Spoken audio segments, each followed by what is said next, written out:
Brukseli, duam apo nuk duam, unë mendoj që po jep një mesazh të drejt për drejt Shteteve të Bashkuara të Amerikës, se sa në të vërtet ka frikë se do ta sulmoj Rusia. Mendon që plani për riarmatosin e Europës do gjejë një mbështetje në opinionin publik evropian?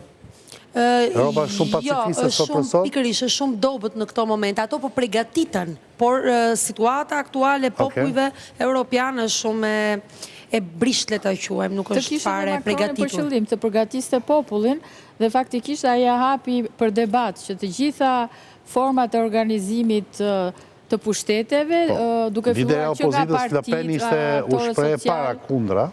Urdhra? Le Peni, lideri opozitës. Po ai kërkoi ndihmën e instancave nga më ndryshme, nga partitë politike, deri tek organizimet sociale, sindikatat e tjerë të propozojnë zgjidhje për këtë krizë. Po ndoshta vetëm një moment të vogël që, domethënë, jemi përqendruar kaq shumë ke retorikat e Trumpit, sepse ai e ka model të tij tërhiqjen e vëmendjes, sepse e ka zhvilluar që në emisionet e tija të famshme, You Are Fired e tjerë me radhë, por ne do të shikojmë që kur pushtua Krimea, çfarë bëri Obama?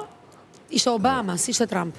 Profesoresha, tani problemi është që neve shumë mund ta marrim seriozisht dhe bëjmë një emision më shumë.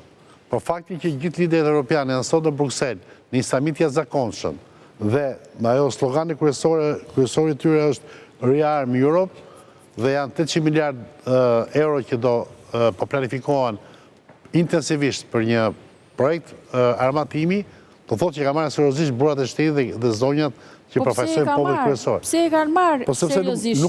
Nuk është çështje blofi, ndoshta ashtu e mendojnë që ka një rrezik real.